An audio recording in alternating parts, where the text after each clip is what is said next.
കൊരിന്ത്യർക്ക് എഴുതിയ 1-ാം ലേഖനം 3-ാം അധ്യായമാണ് നമ്മുടെ ചിന്താ വിഷയം. 3 കാര്യങ്ങൾ നമ്മൾ പ്രധാനമായിട്ടും 3-ാം അധ്യായത്തിൽ നിന്ന് ചിന്തിച്ചു. സഭ പണിയുന്നതിനെ പറ്റിയുള്ള അറിവാണ് 3-ാം അധ്യായത്തിൽ നമുക്ക് കാണാൻ സാധിക്കുന്നത്. സഭ എങ്ങനെയാണ് പണിയേണ്ടത്, പണിയപ്പെടേണ്ടത്. സഭ പണിയുന്നവർ ശ്രദ്ധിക്കണം, സഭ പണിയപ്പെടുന്നവർ ശ്രദ്ധിക്കണം. എന്ന് പറഞ്ഞാൽ ദൈവത്തിൻ്റെ സഭയെ എങ്ങനെ പണിയുന്നു എന്ന് മുമ്പിൽ നിന്ന് ശുശ്രൂഷിക്കുന്ന ദൈവദാസനും ശ്രദ്ധിക്കണം. എങ്ങനെയാണ് തങ്ങൾ പണിയപ്പെടുന്നതെന്ന് ദൈവമക്കളും ചിന്തിക്കണം. സഭയുടെ പണി ശരിയാകുന്നില്ല എങ്കിൽ കർത്താവ് എന്താ പറഞ്ഞത്? മുന്നറിയിപ്പ് എന്താണ്? ദൈവത്തിൻ്റെ സഭയെ നശിപ്പിക്കുന്നവനെ ഞാൻ നശിപ്പിക്കും. അത് മുമ്പിൽ നിന്ന് പണിയുന്നവനാണെങ്കിലും കൊള്ളാം, പണിയാൻ ഏൽപ്പിച്ചു കൊടുക്കുന്ന ആളാണെങ്കിലും കൊള്ളാം. അപ്പൊ ഞാൻ എന്നെ തന്നെ പണിയുന്നു, അതേസമയം പണിയപ്പെടാൻ എന്നെ ഏൽപ്പിച്ചു കൊടുക്കുകയും ചെയ്യുന്നു. 2 വ്യക്തികളും. അപ്പൊ ഞാൻ സഭ പണിയുകയും ചെയ്യുന്നു. അപ്പോൾ ഓർക്കേണ്ട ഒരു കാര്യം, നമ്മൾ ദൈവത്തിൻ്റെ സഭയാണ് പണിയുന്നത്, ദൈവത്തിൻ്റെ സഭയാണ്. അപ്പോൾ അതിനെ പണിയുന്നത് എങ്ങനെ ആയിരിക്കണം? നമ്മൾ കഴിഞ്ഞ ആഴ്ച ചിന്തിച്ചു. അത് മരം കൊണ്ട് ഉള്ള പണി പോലെ ആകരുത്, പുല്ലുകൊണ്ട് പണിയുന്നത് പോലെ ആകരുത്, വൈക്കോല് കൊണ്ടുള്ള പണി പോലെയും ആകരുത്. ഈ പണികളൊക്കെ അല്പം മനോഹരമായിട്ടൊക്കെ തോന്നാം, അല്ലെ? പ്രത്യേകിച്ച് ഈ മോഡേൺ വേൾഡിൽ പഴയതിനൊക്കെ തിരിച്ചു പിടിക്കുന്ന ഒരു കാലം കൂടിയാണ്. അതൊക്കെ നല്ല കാര്യം തന്നെയാണ്. എന്നാൽ നമ്മൾ വിലയുള്ളതുമായി താരതമ്യം ചെയ്തു നോക്കുമ്പോൾ ദൈവത്തിൻ്റെ ഭവനത്തെ, ദൈവത്തിൻ്റെ ആലയത്തെ പണിയേണ്ടത് അതിൻ്റെ അന്തസ്സിനനുസരിച്ചായിരിക്കണം, അതിൻ്റെ മൂല്യം ഉൾക്കൊണ്ടായിരിക്കണം. അപ്പോൾ മരം കൊണ്ട് പണിതാലുള്ള പ്രശ്നം, ഈ പണി ശോധന ചെയ്യാൻ പോകുന്നത്, ഈ പണി പരീക്ഷിക്കപ്പെടാൻ പോകുന്നത് തീയിലൂടെയാണ്, അഗ്നിയിലൂടെയാണ്. തീയിലൂടെ ശോധന കഴിക്കപ്പെടാൻ പോകുന്ന പണി ആയതുകൊണ്ട് കത്തിപ്പോകാത്ത പണിയാകണം പണിയേണ്ടത്. അതുകൊണ്ടാണ് 3-ാം അധ്യായത്തിൽ പൗലോസ് അപ്പോസ്തലൻ പറയുന്നത്, സഭ പണിയുന്നത് മരം കൊണ്ടാകരുത്. കുറച്ചു നേരം അത് പിടിച്ചു നിൽക്കും, അല്ലേ? അത് കഴിയുമ്പോൾ കത്തി നശിച്ചു പോകും, കരിക്കട്ടയായി മാറും. അങ്ങനെ ആകാനല്ല സഭയെപ്പറ്റി ദൈവം ആഗ്രഹിക്കുന്നത്. പുല്ലുകൊണ്ട് പണിയരുത്, പുല്ലും എന്താണ്, കത്തിപ്പോകും. വൈക്കോല് കൊണ്ട് പണിതാൽ കത്തിപ്പോകുന്നു നമ്മൾ അറിയത്തില്ല. അപ്പോൾ ഇത്തരം പണികൾ ഇന്ന് സഭയിൽ നടക്കുന്നുണ്ട്, കത്തിപ്പോകുന്ന പണികൾ. അല്ലെങ്കിൽ ദൈവം പരീക്ഷണത്തിന് വേണ്ടി അഗ്നി ഉപയോഗിക്കുമ്പോൾ അതിൻ്റെ അടുത്തെത്തുന്നതിന് മുൻപ് കത്തിച്ചാരമായി പോകുന്ന വൈക്കോല് കൊണ്ടുള്ള പണികൾ ഇന്ന് നടക്കുന്നുണ്ട്, അല്ലെ? അടുത്തെത്തുമ്പോൾ തന്നെ കത്തിപ്പോകുന്ന പുല്ലുകൊണ്ടുള്ള പണികൾ ഇന്ന് നടക്കുന്നുണ്ട്. കുറച്ചു നേരം പിടിച്ചു നിൽക്കുമെങ്കിലും ത്രാണിയില്ലാതെ വേഗത്തിൽ കത്തിക്കരിഞ്ഞ് കരിക്കട്ടയായി മാറുന്ന പണികളും ഇന്ന് സഭയ്ക്കകത്ത് നടക്കുന്നുണ്ട്. ദൈവസഭയുടെ അപ്പോസ്തലൻ പറയുന്നു, ഇങ്ങനെ പണിയപ്പെടരുത്, കത്തിപ്പോകും. തീയിലൂടെ കടത്തി വിടുമ്പോൾ അത് കത്തരുത് എന്ന് മാത്രമല്ല, കത്തിപ്പോകരുതെന്ന് മാത്രമല്ല, അധികം ശോഭയോടെ അത് പുറത്തു വരണം, അല്ലെ? അതുകൊണ്ടാണ് പറഞ്ഞിരിക്കുന്നത്, എങ്ങനെ പണിയണം? പൊന്നുകൊണ്ട് പണിയണം, വെള്ളി കൊണ്ട് പണിയണം, വിലയേറിയ കല്ലുകൊണ്ട് പണിയണം. അപ്പൊ ദൈവത്തിന്റെ സഭ പണിയപ്പെടേണ്ടത് ഒരു അഗ്നിക്കും കത്തിച്ചു കളയാൻ കഴിയാത്ത, ഏത് അഗ്നിയിലൂടെ കടത്തിവിട്ടാലും അത് അധികം ശോഭിക്കുന്ന നിലയിൽ പുറത്തു വരുന്ന തരത്തിലുള്ള പണിയായിരിക്കണം ദൈവസഭയുടെ പണി എന്ന് പറയുന്നത്. അപ്പോ ഈ ചിന്ത നമ്മുടെ ഹൃദയത്തിൽ രൂഢമൂലമാകട്ടെ, നമ്മുടെ ഹൃദയത്തിൽ ആഴ്ന്നിറങ്ങട്ടെ. ഞാൻ എങ്ങനെയാണ് എന്നെ പണിയുന്നത്? ഇന്ന് ദൈവസഭയിൽ നമുക്ക് കാണാം പ്രവണതകളുണ്ട്, പ്രവണതകൾ, ട്രെൻഡ്സ് എന്ന് പറയും, ട്രെൻഡുകൾ. ഓരോ കാലഘട്ടങ്ങളിൽ ആളുകൾ വ്യത്യസ്തമായ തന്ത്രങ്ങളുമായിട്ടിറങ്ങും, സ്ട്രാറ്റജീസ് എന്നൊക്കെയാണ് പറയുന്നത്. നല്ല നല്ല പദ്ധതികൾ എപ്പോഴും നല്ലതാണ്, ദൈവസഭയ്ക്ക് പുതിയ പുതിയ പദ്ധതികൾ ആവിഷ്കരിക്കുന്നത് നല്ലതാണ്. പക്ഷേ ഇന്ന് തുടങ്ങി മറ്റന്നാളെ അവസാനിക്കുന്ന പദ്ധതികൾ അത് സഭയ്ക്ക് അനുഗ്രഹമാവില്ല. ട്രെൻഡുകൾ അത് പലപ്പോഴും ദൈവവചനത്തിന് വിരുദ്ധമായി മാറാറുണ്ട്. ആത്മീക വർധനവിന് എന്ന പേരിൽ ആരംഭിക്കുന്ന പല ട്രെൻഡുകളും, പല പ്രവണതകളും, പ്രവണത എന്ന വാക്കിൻ്റെ അർത്ഥം തന്നെ ഇപ്പോൾ തുടങ്ങി കുറച്ചു കാലം കഴിയുമ്പോൾ അവസാനിച്ചു പോകുന്നു എന്നുള്ളതാണ്. എപ്പോഴും ദൈവസഭ ഓർക്കണം, നീ ഇന്നവരോട് പഠിച്ചത് നീ ബാല്യം മുതൽ പഠിച്ചും നിശ്ചയം പ്രാപിച്ചും ഇരിക്കുന്നതിൽ നിലനിൽക്ക, അല്ലെ? അപ്പോൾ നമുക്ക് കിട്ടിയൊരു പഠനമുണ്ട്, നമുക്ക് ദൈവസഭയെ പറ്റി കിട്ടിയൊരു അറിവുണ്ട്, ധാരണയുണ്ട്. ഇവിടെ അപ്പോസ്തലനായ പൗലോസ് 3-ാം അധ്യായത്തിൽ പറയുന്നു, ഞാൻ ജ്ഞാനമുള്ളൊരു ശില്പിയായി പ്രധാന ശില്പിയായി ക്രിസ്തുവിൽ അടിസ്ഥാനമിട്ടിരിക്കുന്ന സഭ, ക്രൂശിക്കപ്പെട്ട ക്രിസ്തു എന്ന ആ വചനത്തിന്റെ മേൽ അടിസ്ഥാനമിട്ടിരിക്കുന്ന സഭ, മറ്റൊരുത്തൻ മീതെ പണിയുന്നു. പണിയുന്നവൻ ഓർക്കണം എങ്ങനെയാണ് സഭ പണിയുന്നത്. പണിയപ്പെടുന്നവനും ഓർക്കണം എങ്ങനെയാണ് ഞാൻ പണിയപ്പെട്ടുകൊണ്ടിരിക്കുന്നത്. അപ്പൊ ക്രിസ്തു എന്ന അടിസ്ഥാനത്തിന് മേലെ സഭ പണിയേണ്ടത്. പരിശുദ്ധാത്മാവിന്റെ പേരിലൊക്കെ പല പ്രവണതകൾ നമുക്ക് കേൾക്കാനായിട്ട് കഴിയുന്നുണ്ട്, അല്ലെ? അപ്പോൾ അങ്ങനെയുള്ള ഒത്തിരി കാര്യങ്ങൾ നമ്മൾ കേൾക്കുമ്പോൾ ഓർക്കണം, ക്രിസ്തുവിന് അവിടെ സ്പേസ് ഉണ്ടോ എന്ന് നോക്കണം, യേശുവിനെ പ്രസംഗിക്കുന്നുണ്ടോ എന്ന് നോക്കണം, വചനത്തിന് പ്രാധാന്യം കൽപ്പിക്കുന്നുണ്ടോ എന്ന് നോക്കണം. വചനത്തിന് പ്രാധാന്യം കൊടുക്കാത്ത സകല പണികളും പാഴ് പണികളാണ്. വചനമില്ലാത്ത പണികൾ, നമ്മൾ കാണുന്ന പ്രവണതകൾ എന്ത് ചെയ്യും? അത് നമ്മെ വൈക്കോല് പോലെയും പുല്ല് പോലെയും മരം പോലെയും കത്തി നശിച്ച് കരിക്കട്ട പോലെ ആക്കി മാറ്റുന്ന പ്രവണതകൾക്ക് നിന്നു കൊടുക്കരുത്. വചനത്തിലുണ്ടോ എന്ന് പരിശോധിക്കണം. നമ്മള് ബറോവയിലെ വിശ്വാസികളെ പറ്റി പറയുന്നു. അവർ ഒരു കാര്യം കേട്ട് കഴിഞ്ഞാൽ, ഒരു ശുശ്രൂഷ കണ്ടു കഴിഞ്ഞാൽ അപ്പാടെ അങ്ങ് സ്വീകരിച്ചുകൊണ്ട് പോവുകയല്ല ചെയ്യുന്നത്. അവർ ചെന്നിരുന്ന് വേദപുസ്തകം തുറന്ന് പരിശോധിക്കും. ഇത് ഇങ്ങനെ തന്നെയോ, എഴുതപ്പെട്ട വചനത്തിനനുസരിച്ചാണോ ഇന്നത്തെ ശുശ്രൂഷ നടന്നത്, അല്ലേ? ഉന്തിമറിക്കലും ഊതിത്തള്ളിയിടലും കുലുക്കി വീഴ്ത്തലും അങ്ങനെ മരം കയറലും മതില് ചാട്ടവും പാമ്പ് പിടുത്തവും ചിരിയും കൊരയും കരയും, അങ്ങനെ ഒരുപാട് കാര്യങ്ങളാണ് പരിശുദ്ധാത്മാവിന്റെ പേരിൽ നടക്കുന്നത്. ഇതെല്ലാം കാണുമ്പോൾ ഓർക്കണം, ഇത് യേശു ചെയ്തിട്ടുണ്ടോ? ഇത് അപ്പോസ്തലന്മാർ ചെയ്തിട്ടുണ്ടോ? ഇത് ആദിമ സഭയിൽ ഉണ്ടായിരുന്നോ? ഇത് ലേഖനങ്ങളിൽ പറഞ്ഞിട്ടുണ്ടോ? പുതിയ നിയമത്തിൽ എവിടെയെങ്കിലും ഇങ്ങനെയുള്ളൊരു കാര്യം കാണുന്നുണ്ടോ?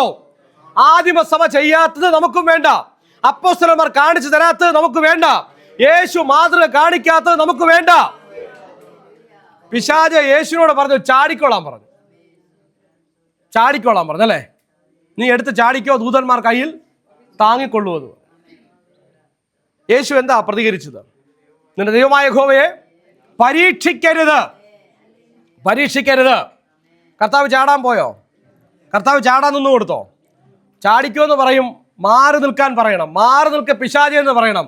പത്രോസിനോട് കർത്താവ് പറഞ്ഞു, വളരെ സ്നേഹത്തിൽ പത്രോസ് പറഞ്ഞു, നിനക്ക് മരണം സംഭവിക്കരുത്.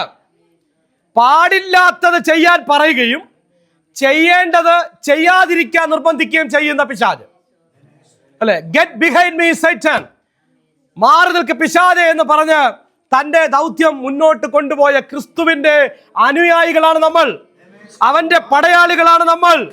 നമ്മൾ വായിച്ചു, നിങ്ങൾ ക്രിസ്തുവിനുള്ളവർ, ഒരു വ്യക്തിക്കും നമ്മെ പിടിച്ചടക്കാൻ കഴിയരുത്. അപ്പല്ലോസ് നല്ല പ്രസംഗകനാണ്, പൗലോസ് നല്ല ടീച്ചറാണ്, പൗലോസ് സഭ സ്ഥാപിച്ചയാളാണ്, കേഫാവ് സഭയുടെ ഒരുപക്ഷെ പ്രധാനപ്പെട്ട നേതാവാണ്. ഇവരെല്ലാവരും കൂലി വാങ്ങി സഭയുടെ ശുശ്രൂഷ ചെയ്യാൻ നിർവഹിക്കപ്പെട്ട ദൈവത്തിന്റെ കൂലിക്കാരാണ്, ദൈവത്തിന്റെ ശുശ്രൂഷകരാണ്. നിങ്ങളോ, നിങ്ങൾ ക്രിസ്തുവിനുള്ളവർ, നിങ്ങൾ ദൈവത്തിനുള്ളവർ. അപ്പൊ നമ്മൾ പണിയുമ്പോൾ ഓർക്കണം, ഞാൻ എങ്ങനെയാണ് എന്നെ പണിയേണ്ടത്. സ്നാനപ്പെടുത്തിയ ആള് കുറച്ച് കഴിയുമ്പോൾ തലതിരിഞ്ഞു പോകാൻ സാധ്യതയുണ്ട്. നിങ്ങളെ രക്ഷിക്കപ്പെടുത്തി അല്ലെങ്കിൽ ക്രിസ്തുവിലേക്ക് നിങ്ങളെ കൊണ്ടുവന്ന പിതൃസ്ഥാനീയനായ ആളുകൾ ചിലപ്പോൾ തെറ്റിപ്പോകാൻ സാധ്യതയുണ്ട്. കയ്യിൽ കുറച്ച് പണം വരുമ്പോൾ, പ്രശസ്തി കൂടി വരുമ്പോൾ, പദവികൾ കൂടി വരുമ്പോൾ ഇന്നലെ പറഞ്ഞ വചനമൊക്കെ മറന്നു പോകുന്നവരുണ്ട്, ഇന്നലെ നടത്തിയ ദൈവത്തിന്റെ വിധങ്ങളെ മറന്നു പോകുന്നവരുണ്ട്. സായിപ്പിനെ കാണുമ്പോൾ കവാത്ത് മറക്കുക എന്നൊക്കെ പറഞ്ഞ് കേട്ടിട്ടില്ലേ? അങ്ങനെ സായിപ്പിനെ കാണുമ്പോൾ സുവിശേഷം മറന്നു പോകുന്ന പാസ്റ്റർമാർ വരെ ഉണ്ടാകാം, വിവിധ ശുശ്രൂഷകരുണ്ടാകാം. വചനം പറയുന്നു, നിങ്ങൾ ക്രിസ്തുവിനുള്ളവരാണ്. നിങ്ങളെ കൊണ്ടുവരാൻ ദൈവം അവരെ ഉപയോഗിച്ചു എന്നേ ഉള്ളൂ. അവർ വെറും ഉപകരണങ്ങൾ മാത്രമാണ്. അവരെ നോക്കി അല്ല നിങ്ങൾ ഇറങ്ങേണ്ടത്, നിങ്ങൾ ക്രിസ്തുവിനെ നോക്കി യാത്ര ചെയ്യണം. എബ്രായ ലേഖനം 12:1-2 വാക്യങ്ങൾ നമ്മൾ വായിക്കുന്നു. എന്താണ്? വിശ്വാസത്തിന്റെ നായകനും പൂർത്തി വരുത്തുന്നവനുമായ യേശുവിനെ നോക്കുവിൻ, അല്ലെ? അപ്പൊ നമുക്ക് ഒരുപാട് പരാതികളുണ്ട്. നമ്മൾ ആരെയും പരാതികൾ അങ്ങോട്ടും ഇങ്ങോട്ടും ഒക്കെ ഉണ്ടാകാം. നമ്മൾ നോക്കേണ്ടത് ആരെയാണ്? നമ്മൾ ക്രിസ്തുവിനെ നോക്കേണ്ട. കാരണം നമ്മൾ ക്രിസ്തുവിനുള്ളവരാണ്. അപ്പോൾ സഭ പണിയുന്നത് ഈ ഒരു പരിജ്ഞാനത്തോടെയാകണം. പൗലോസ് അപ്പോസ്തലൻ പറയുന്നത്, ഞാൻ പ്രധാന ശില്പിയായി ജ്ഞാനത്തോടുകൂടി ഒരടിസ്ഥാനം ഇട്ടിരിക്കുന്നു. എന്തടിസ്ഥാനമാണ്? ക്രിസ്തു എന്ന അടിസ്ഥാനത്തിന് മേൽ. 2-ാം അധ്യായം ആരംഭിക്കുന്നത് ഞാൻ നിങ്ങളുടെ അടുക്കൽ വന്നപ്പോൾ ക്രൂശിക്കപ്പെട്ട ക്രിസ്തുവിനെ അല്ലാതെ മറ്റൊന്നും അറിയാത്തവനായി നിങ്ങളുടെ ഇടയിൽ ഇരുന്നു എന്ന് പറഞ്ഞാൽ, ഞാൻ നിങ്ങളെ പണിതത്, നിങ്ങൾക്ക് അടിസ്ഥാനമിട്ടത് ക്രൂശിക്കപ്പെട്ട ക്രിസ്തു എന്ന പ്രസംഗത്തിന്റെ മേലാണ്, വചനത്തിന്റെ മേലാണ്, ആ തത്വത്തിന്റെ മേലാണ്. അത് മറിച്ചു കളയാൻ ആരെയും അനുവദിക്കരുത്. എല്ലാവരും പണിയുന്നത് ഒരാൾ പണിത പണിയുടെ പുറത്താണ്. അതും പൗലോസ് അപ്പോസ്തലൻ വളരെ കൃത്യമായിട്ട് തന്നെ പറയുന്നു, ഒരുവൻ മീതെ പണിയുന്നു എന്ന് പറഞ്ഞാൽ ആർക്കും പറയാൻ പറ്റത്തില്ല ഞാനാ കൊണ്ടുവന്നത്. ആർക്കും പറയാൻ പറ്റത്തില്ല. പാസ്റ്റർക്ക് അവകാശപ്പെടാൻ പറ്റത്തില്ല, സുവിശേഷകൻ അവകാശപ്പെടാൻ പറ്റത്തില്ല, അപ്പോസ്തലൻ അവകാശം പറയാൻ പറ്റത്തില്ല, അധ്യാപകൻ അവകാശം പറയാൻ പറ്റത്തില്ല. ദൈവം ഒരാളുടെ പണി നിർവഹിക്കുന്നത് പലരിലൂടെയാണ്. മേസ്തിരിയുടെ ആവശ്യമുണ്ട്, പ്ലംബറിന്റെ ആവശ്യമുണ്ട്, ഇലക്ട്രീഷ്യന്റെ ആവശ്യമുണ്ട്, അല്ലേ? വാർക്കയുടെ കാര്യങ്ങൾ ചെയ്യാൻ അതുമായി പ്രത്യേക എക്സ്പീരിയൻസും പ്രാക്ടീസും ഒക്കെ ഉള്ള ആളുകളുണ്ട്. ഒരു വീടിന്റെ കല്ലിന്റെ പണിയിൽ തന്നെ കരിങ്കല്ലിന്റെ പണിയുന്ന പ്രത്യേകം പണിയാണ്, അല്ലേ? മറ്റ് അങ്ങനെയല്ലേ വിൽസം ബ്രദറെ? കരിങ്കല്ലിന്റെ പണി വരുന്ന കാശ് കൂടുതലാണ്. അപ്പോൾ ഒരു വീടിന്റെ പണി എടുത്താൽ തന്നെ വ്യത്യസ്തമായ ആളുകളാണ്, വ്യത്യസ്തമായ ജോലിക്കാരെ വ്യത്യസ്തമായ കാര്യങ്ങൾ ഏൽപ്പിക്കുകയാണ്. എല്ലാവർക്കും എല്ലാം ചെയ്യാൻ പറ്റത്തില്ല. അപ്പോൾ ഒരു വീട് മനോഹരമായി പണിയപ്പെട്ട് കഴിഞ്ഞാൽ ഒരു പ്ലംബർ പറയാ ഇത് ഞാൻ പണിതാന്ന് പറയാൻ പറ്റുമോ? ഇലക്ട്രീഷ്യൻ പറയാ ഇത് ഞാനാ ഇതിന്റെ എല്ലാം പിൻപിൽ പ്രവർത്തിച്ചെന്ന് പറയാൻ പറ്റത്തില്ല. കോൺട്രാക്ടർക്ക് പറയാൻ പറ്റുമോ? അപ്പോൾ ഒരു വീടിന്റെ പണി നമ്മുടെ ദൈവത്തിന്റെ ഭവനത്തെ പണിയുകയാണ്. അങ്ങനെ പണിയുന്ന പണിയിൽ ഒരു വ്യക്തിക്കും അവകാശം പറയാൻ പറ്റത്തില്ല. അതുകൊണ്ടാണ് പൗലോസ് അപ്പോസ്തലൻ പറഞ്ഞത്, ഞാൻ അടിസ്ഥാനം ഇട്ടു, അടുത്തയാൾ വരുന്നു. എന്തിനാ?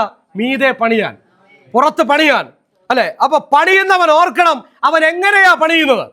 അപ്പൊ നമ്മുടെ സഭയും ഇങ്ങനെ പണിതുകൊണ്ടിരിക്കുക. ഇപ്പൊ മീതെ പണിയാൻ എന്നെ അയച്ചു, ഇനി അതിന്റെ പുറത്ത് വേറെ വരും, അല്ലെ? ഇന്നലകളിൽ വേറെ ഉണ്ടായിരുന്നു. അപ്പോ മീതെ പണിയുകയാണ്. ഈ പണി എങ്ങനെയാ നടക്കുന്നത്? ദൈവസഭയുടെ പണി ദൈവം ഇച്ഛിക്കുന്നത് പോലെയാണോ അതോ കത്തിപ്പോകുന്ന പണിയാണോ? അപ്പോ നോക്കിക്കേ, എത്ര കൃത്യമായി ദൈവസഭയെ പറ്റി പരാമർശിച്ചിരിക്കുന്നു. നമുക്ക് ചിന്തിക്കാം. ആദ്യ 3 ചിന്തകൾ. ഒന്ന്, സഭ ദൈവത്തിന്റെ ഭവനമാണ്. ഈ പണിയെപ്പറ്റി കൂടുതൽ ഗൗരവമായി ചിന്തിക്കേണ്ടി വരുന്നതിന്റെ കാരണം, നമ്മുടെ താൽക്കാലിക വീടല്ല പണിയുന്നത്. നമ്മുടെ വീട് പണിയുമ്പോൾ നമ്മൾ എത്ര ശ്രദ്ധയോടുകൂടെ പണിയും, അല്ലേ? എത്ര മനോഹരമായിട്ട് പണിയും. അപ്പോൾ ഇത് ആരുടെ വീടാ? ദൈവത്തിന്റെ വീടാ. ആ വീട്ടിലെ അപ്പൻ ആരാണ്? ദൈവമാണ്. അവിടെ ഒരു പുത്രനെ പറ്റി പറയുന്നുണ്ട്, ആ പുത്രന്റെ മണവാട്ടിയെ പറ്റി പറയുന്നുണ്ട്. ആരാ പുത്രനും പുത്രന്റെ മണവാട്ടിയും? പുത്രൻ ക്രിസ്തുവും മണവാട്ടി സഭയുമാണ്. അപ്പൊ നമ്മൾ ക്രിസ്തുവിനോടൊപ്പം ആ വീടിന്റെ പ്രധാനപ്പെട്ട, നമ്മൾ മണവാട്ടിയും മണവാളനും എന്ന ആ കൺസെപ്റ്റ് പറയുമ്പോൾ തന്നെ അറിയാം, ആ വിശേഷ ദിവസത്തെയാണ് നമ്മുടെ മുമ്പിൽ ദൈവം പ്രദർശിപ്പിച്ചു തരുന്നത്. അതിനർത്ഥം ഇന്ന് ഭൂമിയിൽ പല നഷ്ടങ്ങളും വേദനകളും കഷ്ടങ്ങളും അപകാസ്യങ്ങളും പരിഹാസങ്ങളും നിന്ദകളും ഒറ്റപ്പെടലുകളും ഒക്കെ സഹിച്ചുകൊണ്ട് നമ്മൾ ഈ ഭൂമിയിലായിരിക്കുന്നു. പക്ഷേ ഒരിക്കൽ ക്രിസ്തുവിനോടൊപ്പം ഈ നിന്ദകൾക്കെല്ലാം ഈ പരിഹാസങ്ങൾക്കെല്ലാം അപ്പുറത്ത് അവൻ ഇരിക്കുന്ന സിംഹാസനത്തിൽ അവനോടൊപ്പം ഇരുത്തപ്പെടും. അത് ദൈവത്തിന്റെ ഭവനം, അല്ലെ? അപ്പൊ മനോഹരമായ ദൈവത്തിന്റെ ഭവനമായി നമ്മൾ ഒരുമിച്ച് പണിയപ്പെടുകയാണ്. എങ്ങനെ പണിയണം?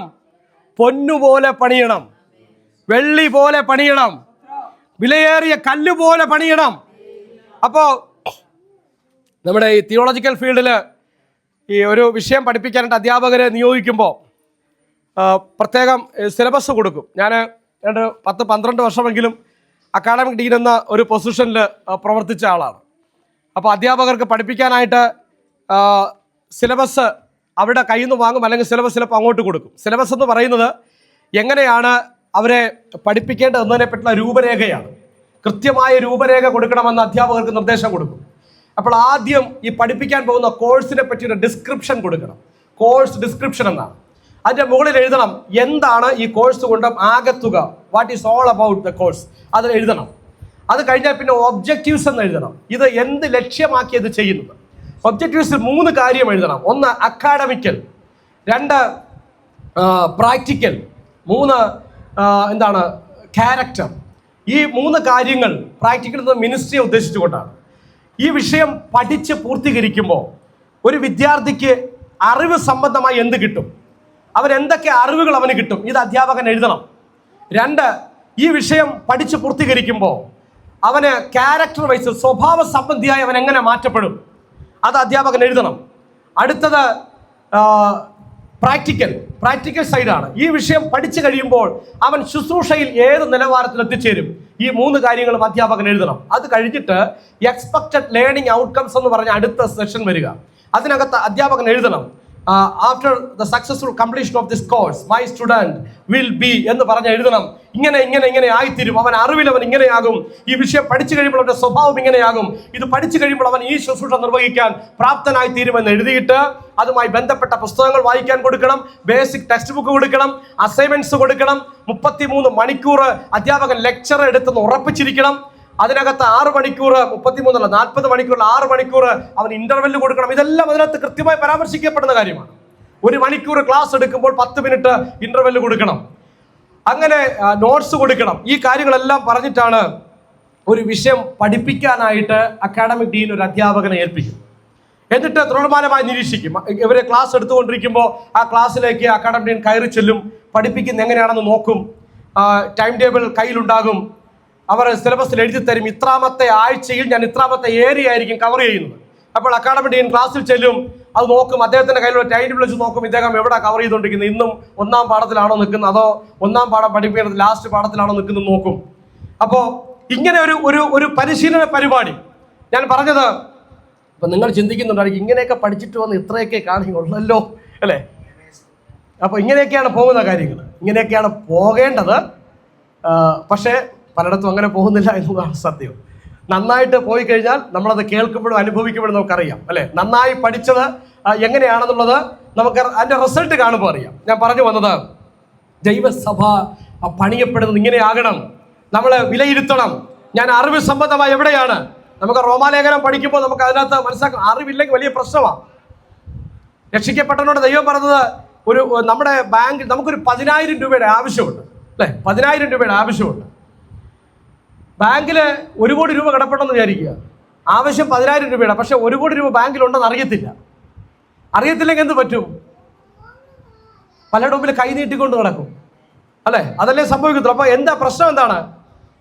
1 കോടി രൂപ 10,000-ന്റെ എത്രയോ 10,000 എടുക്കാൻ പാകത്തിന് എനിക്ക് അക്കൗണ്ടിൽ ഉണ്ട് എന്ന് ബോധ്യമുള്ളവൻ മറ്റുള്ള മുമ്പിൽ കൈനീട്ടാൻ പോകത്തില്ല. ഇതുപോലെ പലപ്പോഴും ദൈവസഭ അവർക്ക് വേണ്ടി ദൈവം കരുതിയിരിക്കുന്ന നന്മയെ പറ്റിയുള്ള അറിവില്ലാതെ ജീവിക്കുന്ന സാഹചര്യങ്ങളുണ്ട്. റോമാലേഖനം പഠിപ്പിക്കുന്ന ആദ്യം ഉണ്ടാകേണ്ടത് അറിവാണ്. നമ്മൾ ക്രിസ്തുവിൽ ആരാണെന്നുള്ളതും ദൈവത്തിൽ നമുക്ക് എന്തുണ്ട് എന്നുള്ളതും ആ ഒരു തിരിച്ചറിവിലാണ് ഒരു ക്രിസ്തു ഭക്തൻ മുന്നോട്ട് പോകുന്നതെങ്കിൽ അവൻ അനാവശ്യമായി നിലവിളിക്കത്തില്ല, അവൻ അനാവശ്യമായി പക്വതയില്ലാത്തവരെ പോലെ കരയുകയില്ല, അവൻ നാടുനീളെ ഭിക്ഷയാചിച്ച് നടക്കത്തില്ല. അവന് ദൈവത്തിൽ എന്തുണ്ടെന്ന് അവന് ബോധ്യമുണ്ട്. അപ്പോൾ ഞാൻ പറഞ്ഞു വന്നത്, ഈ അറിവുകൾ ആവശ്യമാണ്. അറിഞ്ഞാൽ മാത്രം പോരാ, ആ അറിവ് എന്നെ എങ്ങനെ സ്വഭാവ രൂപീകരണത്തിലേക്ക് നടത്തുന്നു, അത് ശ്രദ്ധേയമാണ്. അറിവുണ്ടെങ്കിലേ കാര്യമുള്ളൂ. നിയമം മാറിയതിനെ പറ്റിയുള്ള അറിവുണ്ടെങ്കിൽ മാത്രമേ അങ്ങനെ അതിനനുസരിച്ച് ജീവിക്കാൻ പറ്റത്തുള്ളൂ അല്ലേ. ഇപ്പോൾ നിയമം മാറിയ കാര്യം ഞാൻ അറിഞ്ഞില്ല എന്ന് പറഞ്ഞാൽ നിയമപാലകർ വകവെച്ച് തരത്തില്ല. ഒരു പൗരനായിട്ട് നിങ്ങൾ ഇവിടെ തുടരുന്നുണ്ടെങ്കിൽ ഒരു പൗരൻ അറിയേണ്ട സാമാന്യമായ നിയമങ്ങൾ നിങ്ങൾ അറിഞ്ഞിരിക്കണം. അറിയാത്തത് കൊണ്ട് ഇങ്ങനെ സംഭവിച്ചെന്ന് പറയാൻ പറ്റത്തില്ല. അപ്പോൾ അറിവ് വേണം, അറിവനുസരിച്ച് ജീവിക്കുകയും വേണം. എനിക്ക് അറിയത്തില്ല എന്ന് പറഞ്ഞിട്ട് രക്ഷപ്പെടാൻ പറ്റത്തില്ല. പൗരനാണെങ്കിൽ അറിഞ്ഞേ പറ്റത്തുള്ളൂ. അറിഞ്ഞിട്ടുണ്ടെങ്കിൽ ജീവിക്കുകയും വേണം. അറിവുണ്ടെങ്കിൽ നമ്മൾ റെയിൽവേയിലൊക്കെ നമുക്കറിയാം, ട്രെയിൻ ടിക്കറ്റ് എടുത്തിട്ട് ചിലപ്പോൾ അറിയാതെ എങ്ങാനും മാറി ഏതെങ്കിലും കോച്ചിലേക്ക് കയറി എന്ന് വിചാരിക്കുക. അപ്പോൾ TTR വന്നു, അദ്ദേഹം കാണുമ്പോൾ ആദ്യമായിട്ട് കയറുന്നവരാണെങ്കിൽ അവർക്കറിയാം അറിയാതെ കയറിയതാന്ന് പറഞ്ഞാൽ അവരെന്താ പറയുക, എന്ത് പറയും? അടുത്ത സ്റ്റേഷൻ എത്തുമ്പോൾ ഇറങ്ങിയിട്ട് മാറി കയറണമെന്ന് പറയും. അപ്പോൾ ഇനി AC ടിക്കറ്റ് എടുത്തിട്ട് ജനറലിൽ കയറിയാലും അത് തന്നെയാണ്, അങ്ങനെ ആരും കയറത്തില്ല അല്ലേ. അപ്പോൾ ആ അറിവ് AC ടിക്കറ്റ് എടുക്കുന്ന ഒരിക്കലും തിരിച്ച് കയറത്തില്ല. അപ്പം നമ്മുടെ അറിവ് ദൈവോന്മുഖമായി വളരണം. പൗലോസ് അപ്പോസ്തലൻ 3-ാം അധ്യായം ആരംഭിക്കുമ്പോൾ പറയുന്നത്, പാൽ കുടിക്കുന്ന അവസ്ഥയിലാണ് തുടരുന്നത്. സഭ ആരംഭിച്ചിട്ട് 10 വർഷം കഴിയുകയാണ്. ഇന്നും പാൽ കുടിക്കാനേ പറ്റുന്നുള്ളൂ. കട്ടിയുള്ള ആഹാരം കഴിക്കാൻ പ്രായമില്ല, അല്ലെ കട്ടിയുള്ള ആഹാരം കഴിക്കുന്ന നിലയിലേക്ക് പക്വത എത്തിയിട്ടില്ല, പ്രായം കടന്നു. 10 വയസ്സ് പ്രായമാകുമ്പോഴും കുഞ്ഞ് പാല് മാത്രമേ കുടിക്കുകയുള്ളൂ എന്ന് വന്നാൽ അവിടെ എവിടെയോ പ്രശ്നമുണ്ടല്ലേ? അത് വളർത്തിയതിന്റെ പ്രശ്നമാണോ? തന്നെ വളർന്നതിന്റെ പ്രശ്നമാണോ? സഭ അങ്ങനെ ആകരുതെന്നാണ് പൗലോസ് അപ്പോസ്തലൻ ബുദ്ധി ഉപദേശിക്കുന്നത്. നമ്മൾ ചിന്തിക്കുന്നത് ഒന്നാമത്തെ ഭാഗം ദൈവത്തിന്റെ ഭവനമാണ് സഭ. രണ്ടാമത്തെ പോയിന്റ് നമ്മൾ ചിന്തിച്ചത് കൃഷി സ്ഥലമാണ്, അല്ലെ? ദൈവത്തിന്റെ കൃഷിയാണ് ഭവനം, ദൈവത്തിന്റെ സഭ. 3, ദൈവത്തിന്റെ ആലയമാണ് ദൈവത്തിന്റെ സഭ. ആദ്യം ഭവനത്തിലേക്ക് വരാം. ഭവനത്തിൽ എങ്ങനെയാ ഒരാൾ വളരുന്നത്? കൃഷിയിടത്തിൽ എങ്ങനെയാ വളരുന്നത്? ആലയത്തിൽ എങ്ങനെയാ വളരുന്നത്? അത്രയും പറഞ്ഞു കഴിയുമ്പോൾ നമ്മുടെ 3-ാം അധ്യായം അവസാനിക്കും. കഴിഞ്ഞാലും കഴിഞ്ഞില്ലെങ്കിലും അടുത്ത ആഴ്ച 3-ാം അധ്യായം എടുക്കത്തില്ല, അത് പിന്നീട് നമ്മൾ മറ്റെവിടെയെങ്കിലും എടുക്കത്തുള്ളൂ. അടുത്ത ആഴ്ച നമ്മൾ 4-ാം അധ്യായത്തിലേക്ക് ഇന്ന് പറയാൻ പറ്റുന്നിടത്തോളം നമ്മൾ പറഞ്ഞ് അവസാനിപ്പിക്കും. ഒരു ഭവനത്തിൽ ഒരു കുഞ്ഞ് വളരുന്നത് പൗലോസ് അപ്പോസ്തലൻ തുടക്കത്തിൽ തന്നെ പറഞ്ഞു, പാൽ കുടിച്ച് തുടങ്ങുക, അല്ലെ? പിന്നെ കട്ടിയുള്ള ആഹാരം കഴിച്ച് പക്കയുള്ള ഏത് ഭക്ഷണവും ആഹരിക്കാൻ പാകത്തിന് അവന്റെ ശരീരം വളരുകയാണ്. ദൈവസഭയിലെ അംഗങ്ങൾക്ക് ഭൗമികമായൊരു വളർച്ച മാത്രമല്ല, ആത്മികമായൊരു വളർച്ചയും കൂടിയുണ്ട്. പാൽ കുടിച്ചുകൊണ്ട് വളരുന്നത് പോലെ അപക്വതയിൽ നിന്ന് പക്വതയിലേക്കൊരു വളർച്ച. യഹൂദ കുടുംബത്തിലൊരു കുഞ്ഞ് വളരുന്നത് എങ്ങനെയാണ്? ആദ്യത്തെ 3 വയസ്സ് വരെ അവൻ അമ്മയുടെ പരിചരണത്തിലാണ്. അമ്മയാ കാര്യങ്ങളെല്ലാം പറഞ്ഞു കൊടുക്കുന്നത്. ആദ്യത്തെ അധ്യാപിക അമ്മയാണ്. അങ്ങനെ അമ്മയിൽ നിന്ന് കേൾക്കുന്ന ബാലപാഠങ്ങളൊക്കെ പഠിച്ച് കുഞ്ഞു വളരുന്നു. അമ്മ എന്താ പഠിപ്പിച്ചു കൊടുക്കുന്നത്? അപ്പനെ ചൂണ്ടിക്കാണിച്ചു കൊടുക്കുന്ന ഉൾപ്പെടെ അമ്മയാണ്, അല്ലെ? അമ്മ ആരെയാണോ അപ്പനെന്ന് വിളിക്കാൻ പറയുന്നത് അവരെയാണ് കുഞ്ഞുങ്ങൾ അപ്പനെന്ന് വിളിക്കുന്നത്, പപ്പയെന്ന് വിളിക്കുന്നത്, അല്ലെ? അപ്പോൾ മാതാവിന്റെ പഠനം, ടീച്ചിങ് വളരെ പ്രധാനമാണ്. അടിസ്ഥാനപരമായ കാര്യങ്ങൾ ബന്ധുക്കളെല്ലാം പരിചയപ്പെടുത്തി കൊടുക്കുന്ന അമ്മാവനാരാണ്, അല്ലെ? കൊച്ചപ്പൻ ആരാണ്, അങ്കിൾ ആരാണ്, ചേച്ചി ആരാ, ചേട്ടൻ ആരാ എന്നൊക്കെ പറഞ്ഞു കൊടുക്കുന്നത് അമ്മയാണ്. അങ്ങനെ ആ ബാലപാഠങ്ങളൊക്കെ കഴിഞ്ഞ് അടുത്ത ഘട്ടത്തിലേക്ക് അപ്പൻ ഉത്തരവാദിത്തം ഏറ്റെടുക്കുകയാണ്. 4 വയസ്സ് മുതൽ സ്കൂളിൽ പോകാൻ തുടങ്ങുന്ന പ്രായം, നഴ്സറിയിൽ പോകാൻ തുടങ്ങുന്നത് മുതൽ അപ്പൻ ഉത്തരവാദിത്തം ഏറ്റെടുക്കുന്നു. അപ്പൻ അടുത്ത ബാലപാഠം പഠിപ്പിച്ചു കൊടുക്കുന്ന അപ്പനാണ്. അങ്ങനെ ഒരു യഹൂദ കുടുംബത്തിലെ കുഞ്ഞിനെ ആദ്യം ഒരു ദൈവവചനം പഠിപ്പിച്ചു കൊടുക്കുന്നത് അപ്പന്റെ ചുമതലയാണ്. അപ്പൻ പഠിപ്പിച്ചു കൊടുക്കും. ആവർത്തന പുസ്തകം 4-ാം അധ്യായത്തിൽ 6-ാം അധ്യായത്തിൽ നമ്മൾ വായിക്കുന്നുണ്ട്, നിന്റെ ദൈവമായ യഹോവ ഏകൻ തന്നെ. അപ്പൊ ദൈവം ഏകനാണെന്ന അടിസ്ഥാനപരമായ സത്യം തന്റെ കുഞ്ഞിനെ പഠിപ്പിച്ചു കൊടുത്തുകൊണ്ട് അപ്പൻ ബാലപാഠം എന്ന് പറഞ്ഞ കർമ്മം നിർവഹിക്കുകയാണ്. അങ്ങനെ ഒരുപാട് കാര്യങ്ങൾ. ഉറങ്ങാൻ പോകുമ്പോൾ യഹൂദന്മാർ പ്രാർത്ഥിച്ചു കിടക്കുന്ന പ്രാർത്ഥനാ വാചകം ഞാൻ പറഞ്ഞിട്ടുണ്ടല്ലോ, പിതാവേ എൻ്റെ ആത്മാവിനെ തൃക്കരങ്ങളിൽ ഭരമേൽപ്പിക്കുന്നു. ഈ പ്രാർത്ഥനാ വാചകം യേശു പറഞ്ഞിട്ടുണ്ട്. അങ്ങനെയാണെങ്കിൽ അതിന്റെ അർത്ഥം മിനിമം 4-ാമത്തെ വയസ്സിൽ യേശുവിന്റെ വളർത്തു പിതാവായ യോസഫ് യേശുവിനെ ആ പ്രാർത്ഥനാ വാചകം പഠിപ്പിച്ചു. അങ്ങനെ അപ്പന്റെ ഉത്തരവാദിത്വം. അത് കഴിഞ്ഞ് 6 വയസ്സ് മുതൽ ഈ യഹൂദ ബാലൻ സിനഗോഗിലേക്ക് അയക്കപ്പെടുകയാണ്. സിനഗോഗ് എന്ന് പറഞ്ഞാൽ യഹൂദന്മാരുടെ പള്ളിയായിരുന്നു. യഹൂദന്മാർക്ക് ഒറ്റ ആലയമേ ഉള്ളൂ, ആ ആലയം യെരുശലേമിൽ മാത്രമാണ്. ആലയം കഴിഞ്ഞാൽ പിന്നെ അവർ ചിതറിക്കപ്പെട്ട പല രാജ്യങ്ങളിലേക്ക് ചിതറിക്കപ്പെട്ടു. അവിടെയെല്ലാം അവർ സിനഗോഗുകൾ പണിതു. ഇതുപോലെയുള്ള സംവിധാനമാണ് മട്ടാഞ്ചേരിയിലുണ്ടല്ലോ. സിനഗോഗുകൾ പണിത് അവർ ശനിയാഴ്ചകളിൽ ശബത്ത് ദിവസം ആരാധനയ്ക്ക് കൂടി വന്നിരുന്നു. അങ്ങനെ ആരാധനയ്ക്ക് വേണ്ടി അവർ നിർമ്മിച്ച സിനഗോഗുകൾ ശനിയാഴ്ച പ്രാർത്ഥനയ്ക്കും ആരാധനയ്ക്കും വേണ്ടി മാറ്റിവെച്ചു. ബാക്കിയുള്ള 6 ദിവസങ്ങൾ കുഞ്ഞുങ്ങളെ പഠിപ്പിക്കാനുള്ള സ്കൂളായിട്ട് അത് വർദ്ധിച്ചു. അപ്പോൾ അവിടെ പറഞ്ഞു വിടും. 6 വയസ്സ് മുതൽ കുഞ്ഞുങ്ങളെ ഫ്രീ എഡ്യൂക്കേഷനാണ്, സൗജന്യ വിദ്യാഭ്യാസമാണ്. ഏതാണ്ട് 12 വയസ്സ് വരെ ഒരു ബാലൻ അവിടെ പഠിക്കും. അവിടെയാണ് ന്യായപ്രമാണത്തിന്റെ അടിസ്ഥാന പാഠങ്ങൾ കുഞ്ഞു പഠിക്കുന്നത്. നമ്മൾ സൺഡേ സ്കൂളിലൊക്കെ കുഞ്ഞുങ്ങളെ പറഞ്ഞയക്കുന്നത് പോലെ ബാലപാഠങ്ങൾ അവിടെ പഠിക്കുകയാണ്. ആ പഠനത്തിന്റെ പ്രത്യേകത എന്താ, പ്രാധാന്യം എന്താ? നമ്മുടെ കർത്താവായ യേശു ക്രിസ്തു 30-ാമത്തെ വയസ്സിൽ എന്ന് പറഞ്ഞാൽ തെറ്റിപ്പോകാൻ സാധ്യതയുള്ള പ്രായഘട്ടത്തിൽ പിശാചിനാൽ പ്രലോഭിപ്പിക്കപ്പെടുകയാണ്. പിശാച് യേശുവിനെ പ്രലോഭിപ്പിച്ചു. 1-ാമത്തെ പ്രലോഭനം, നിനക്ക് നല്ല വിശപ്പുണ്ട്, കല്ലുകളെ അപ്പമായി തീരാൻ കൽപ്പിക്കുക. യേശു പറഞ്ഞു, എന്താ പറഞ്ഞേ? മനുഷ്യൻ അപ്പം കൊണ്ട് മാത്രമല്ല ദൈവത്തിന്റെ വായിൽ കൂടി വരുന്ന സകല വചനം കൊണ്ടും ജീവിക്കുന്നു എന്ന് എഴുതിയിരിക്കുന്നു. എപ്പോ പഠിച്ചതാ ഇത്? ഈ വചനം ആവർത്തന പുസ്തകത്തിൽ നിന്ന് കർത്താവ് ഉദ്ധരിച്ചതാ. എപ്പോൾ പഠിച്ചതാ?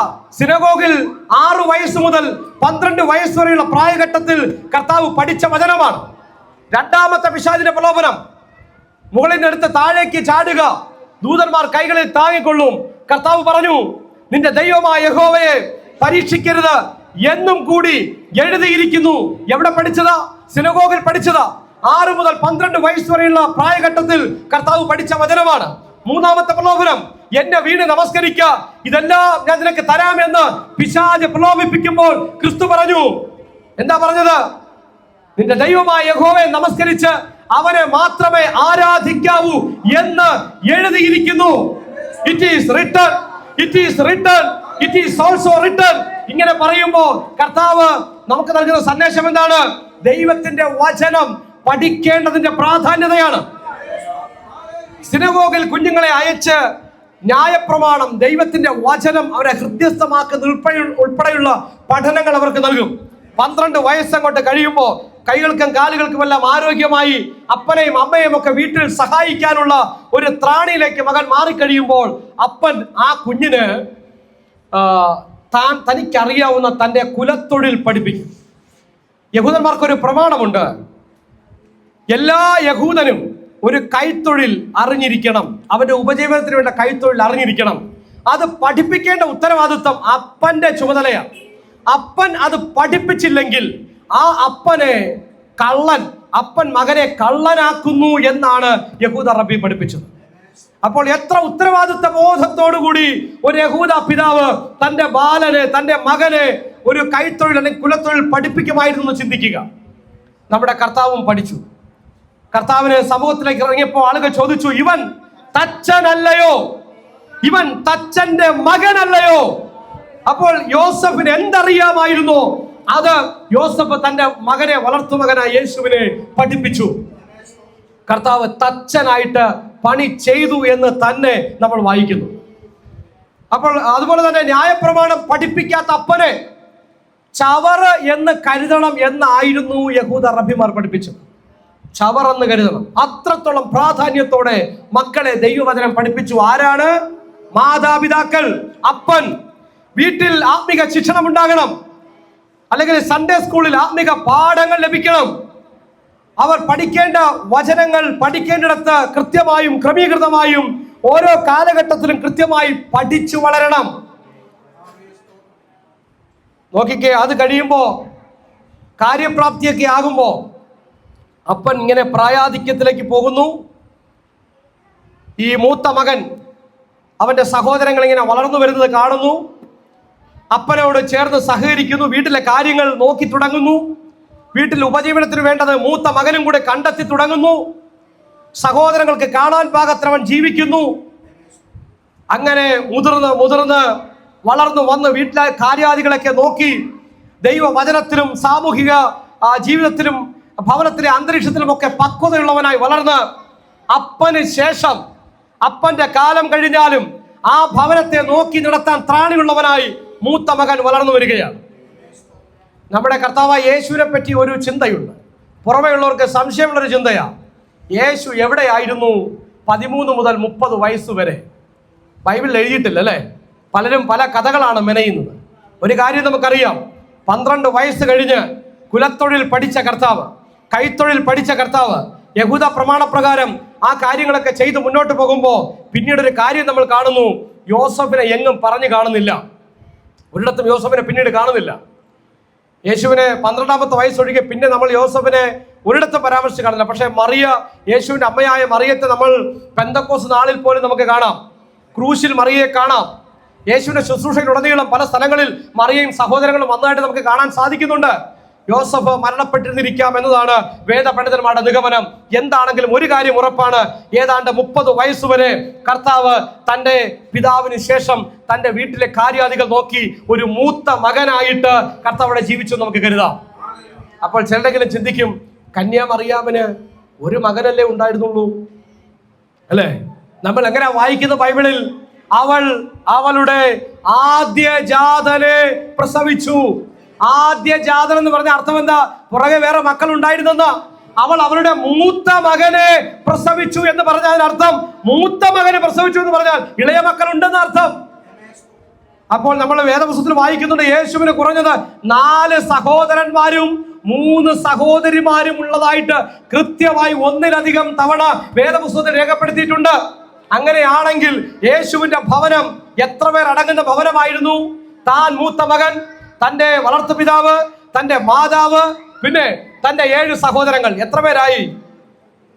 7, താനൊന്ന് 8, അമ്മയും അപ്പനും 10 പേരടങ്ങുന്ന ചെറുതല്ലാത്ത കുടുംബം. യോസഫ് വേദപണ്ഡിതന്മാരുടെ അഭിപ്രായ പ്രകാരം മരണപ്പെട്ടിരുന്നു എങ്കിൽ ആ ചെറുതല്ലാത്ത കുടുംബത്തെ നോക്കി നടത്താനുള്ള പ്രാരാബ്ധം യേശുവിനുണ്ടായിരുന്നു. 30 വയസ്സ് വരെ കർത്താവ് അത് ചെയ്തു. സഹോദരങ്ങൾക്ക് മാതൃകയായി ജീവിച്ചു. അത് കഴിഞ്ഞിട്ട് അവൻ തന്നെ ഏൽപ്പിച്ച ശുശ്രൂഷയിലേക്ക് കർത്താവ് ഇറങ്ങുകയാണ്. 30-ാമത്തെ വയസ്സിലായിരുന്നു യഹൂദ റബ്ബിമാർ പഠിപ്പിക്കലിന് വേണ്ടി അല്ലെങ്കിൽ ടീച്ചിങ്ങിന് വേണ്ടി ഇറങ്ങിയിരുന്നത്. യേശു അറിയപ്പെട്ടത് ഒരു ഗുരുവായിട്ടാണ്. അവനും സമൂഹത്തിന്റെ സ്പന്ദനം അറിഞ്ഞുകൊണ്ട് ന്യായപ്രമാണത്തിന്റെ രീതികളും അല്ലെങ്കിൽ ആചാര മര്യാദകളും ഉൾക്കൊണ്ട് തന്നെ കർത്താവ് 30-ാമത്തെ വയസ്സിൽ ശുശ്രൂഷയ്ക്ക് ഇറങ്ങുന്നു. തന്റെ സഹോദരന്മാരെ അതിനോടകം താന് പിക്കപ്പ് ചെയ്തെടുത്തിട്ടുണ്ടായിരുന്നു. 30-ാമത്തെ വയസ്സിൽ കർത്താവിന്റെ വേലയ്ക്ക് വേണ്ടി താൻ സമ്പൂർണ്ണമായി സമർപ്പിച്ചുകൊണ്ട് യോഹന്നാന്റെ കൈക്കീഴിൽ സ്നാനമേൽക്കാൻ വേണ്ടി താൻ ചെന്ന് നിന്നു കൊടുക്കുകയാണ്. യോഹന്നാൻ പറയുന്നു, നീ എന്നെയാ സ്നാനം കഴിപ്പിക്കേണ്ടത്, ഞാൻ നിന്നെയല്ല. കർത്താവ് പറഞ്ഞു, അല്ല, ഇങ്ങനെ സകല നീതിയും നിവൃത്തീകരിക്കപ്പെടേണ്ടതിന് ഇപ്പോൾ സമ്മതിക്ക എന്ന് പറഞ്ഞ് യോഹന്നാന്റെ കൈക്കീഴിൽ സ്നാനമേറ്റ് യേശുക്രിസ്തു വെള്ളത്തിൽ നിന്ന് ഉയർന്നപ്പോൾ സ്വർഗത്തിന് ശബ്ദമുണ്ടായി, ഇവൻ എന്റെ പ്രിയപുത്രൻ, ഇവനിൽ ഞാൻ പ്രസാദിച്ചിരിക്കുന്നു, ഇപ്പോൾ ആ മകൻ ആരായി മാറി? മൂത്ത മകൻ ആരായി മാറി? അപ്പൻ പ്രസാദിച്ചിരിക്കുന്ന മകനായിട്ട് മാറി. ദൈവസഭ ദൈവത്തിന്റെ മന്ദിരമാണ്. ദൈവസഭ വളരേണ്ടത് ആ വീട്ടിലെ പിതാവ് അവൻ അംഗീകരിക്കുന്ന നിലവാരത്തിലേക്ക് വരണം. അവരുടെ ദൈവമെന്ന് വിളിക്കപ്പെടാൻ ലജ്ജിക്കുന്നില്ല എന്ന് പറയുന്ന നിലവാരത്തിലേക്ക് ദൈവസഭ വളരണം. ഓരോ വ്യക്തിയും വളരണം. അതിനെയാണ് ക്രിസ്തുവിനെ നമ്മുടെ മുന്നിൽ കാൽ ചുവട് പിന്തുടരണമെന്ന് പറഞ്ഞു വെച്ചിരിക്കുന്നത്. ക്രിസ്തു നമുക്ക് വേണ്ടി കഷ്ടം സഹിച്ചു. അവന്റെ കാൽ ചുവട് പിന്തുടരുവാൻ നല്ല മാതൃക വെച്ചേച്ചു പോയി. ക്രിസ്തു ഒരു മൂത്ത മകന്റെ റോളിൽ നിൽക്കുകയാണ്. നമ്മളെ സംബന്ധിച്ച് ചിന്തിക്കുമ്പോൾ നമ്മൾ ക്രിസ്തുവിന്റെ മണവാട്ടി എന്ന പദവിക്കപ്പുറത്ത് മറ്റൊരു ഉപമാനം കൂടിയുണ്ട്. അവന്റെ ഇളയ സഹോദരങ്ങളാണ്. തന്റെ പുത്രൻ അനേകം സഹോദരന്മാരിൽ ആദ്യ ജാതൻ ആകേണ്ടതിന് അവൻ മുൻ നിയമിച്ചവരെ വിളിച്ചവരെ നീതീകരിച്ചവരെ തേജസ്കരിച്ചു വിരിക്കുന്നു. ആരാ? നമ്മളെ പറ്റിയാ പറഞ്ഞിരിക്കുന്നത്, സഭയെ പറ്റിയാ പറഞ്ഞിരിക്കുന്നത്. സഭ ദൈവത്താൽ ക്രിസ്തുവിൽ വിളിച്ചു വേർതിരിക്കപ്പെട്ട ക്രിസ്തുവിന്റെ സഹോദരങ്ങളാണ്. അപ്പൊ നമുക്ക് മുൻപേ നടന്നുപോയ നമ്മുടെ ജ്യേഷ്ഠ സഹോദരൻ ക്രിസ്തുവിനെ പറ്റി പറഞ്ഞത് സ്വർഗം പ്രസാദിച്ചു. പിന്നെ മറ്റൊരു ഘട്ടത്തിൽ സ്വർഗത്തിൽ നിന്ന് ക്രിസ്തുവിനെ പറ്റിയ ശബ്ദം കേട്ടു. അതെപ്പോഴാണെന്നറിയാമോ? എപ്പോഴാ? മറുരൂപമലയിൽ കർത്താവും മോശയും ഒപ്പം വേറൊരാളും കൂടെ പ്രത്യക്ഷപ്പെട്ടു. ആരാണ്? ഏലിയാവ്. മോശയും ഏലിയാവിനെ പറ്റി നമുക്കറിയാം. മോശയും ഏലിയാവും എന്ന് പറഞ്ഞ പഴയ നിയമത്തിലെ 39 പുസ്തകങ്ങളുടെയും ചുരുക്കപ്പേരാ. മോശയും ഏലിയാവ് എന്ന് പറഞ്ഞാൽ മതി 39 പുസ്തകങ്ങൾ ആ 2 പേരിലും ഉൾക്കൊള്ളിക്കപ്പെടുകയാണ്. പഴയ നിയമത്തിന്റെ പ്രതിനിധികളായി 2 പേരും ഇരുവശത്തുമായി നിൽക്കുകയാണ്. പത്രോസ് പറഞ്ഞു, ഒരു 3 കുടിൽ ഞങ്ങൾ ഉണ്ടാക്കട്ടെ, ഒന്ന് നിനക്കും, ഒന്ന് ഏലിയാവിനും, ഒന്ന് മോശയ്ക്കും. അപ്പോഴാണ് സ്വർഗം അടുത്തതായിട്ട് സംസാരിച്ചത്. എന്തായിരുന്നു പറഞ്ഞത്? ഇവൻ എന്റെ പ്രിയപുത്രൻ, ഇവനെ ചെവി കൊടുപ്പിൻ. ഇവൻ എന്റെ പ്രിയപുത്രൻ, ഇവന് ചെവി കൊടുപ്പിൻ. അതിന്റെ പശ്ചാത്തലം ഞാൻ പറയട്ടെ, അതിന്റെ യഹൂദ പശ്ചാത്തലം പറയട്ടെ. യഹൂദ ഭവനത്തിൽ ഒരു മകൻ വളർന്ന് വലുതായി പക്വത പ്രാപിച്ച് കുടുംബത്തിലെ കാര്യങ്ങൾ നോക്കി നടത്താനുള്ള ത്രാണിയിലേക്ക് അവർ ഉയർന്ന് അപ്പന്റെ സ്ഥാനത്ത് നിന്ന് അപ്പന്റെ പകരക്കാരനായി ഒരു കുടുംബം നടത്താൻ ത്രാണിയാകുമ്പോൾ അപ്പൻ സ്വാഭാവികമായും പ്രായഘട്ടത്തിലേക്ക് ചെല്ലും, വിശ്രമ ജീവിതത്തിലേക്ക് ചെല്ലും. അപ്പൻ തന്റെ വീട്ടുകാരെല്ലാം വിളിച്ചു വരുത്തും. 100 കണക്കിന് ദാസന്മാരെയും തന്റെ വീട്ടിലെ ഭാര്യയെയും മക്കളെയും എല്ലാം വിളിച്ചു വരുത്തിയിട്ട്, കൊച്ചുമക്കളെയും എല്ലാം വിളിച്ചു വരുത്തിയിട്ട് പറയും, മൂത്ത മകനെ അടുത്ത് വരുത്തിയിട്ട് പറയും, ഇവൻ എന്റെ പ്രിയപുത്രൻ, ഇന്നു മുതൽ ഈ വീടിന്റെ ചുമതല ഞാൻ ഇവനെ ഏൽപ്പിക്കുകയാണ്. നിങ്ങൾ എല്ലാവരും ഇനി ഇവനെ ചെവി കൊടുക്കണം. മോശയല്ല, ഏലിയാവല്ല, പഴയ നിയമത്തിലെയോ ബൈബിളിൽ പറയുന്നതായ ഒരു കഥാപാത്രങ്ങളെയുമല്ല. ഇവൻ എന്റെ പ്രിയപുത്രൻ, ഇവനെ ചെവി കൊടുപ്പിൻ. ഇനി ഈ വീട്ടിലെ കാര്യാദികൾ നോക്കി നടത്തുന്നത് എന്റെ പുത്രന്, ഞാൻ അവനിൽ പ്രസാദിച്ചിരിക്കുന്നു. അവന് ചെവി കൊടുക്കണം, അവൻ പറയുന്നത് പോലെ കേൾക്കണം.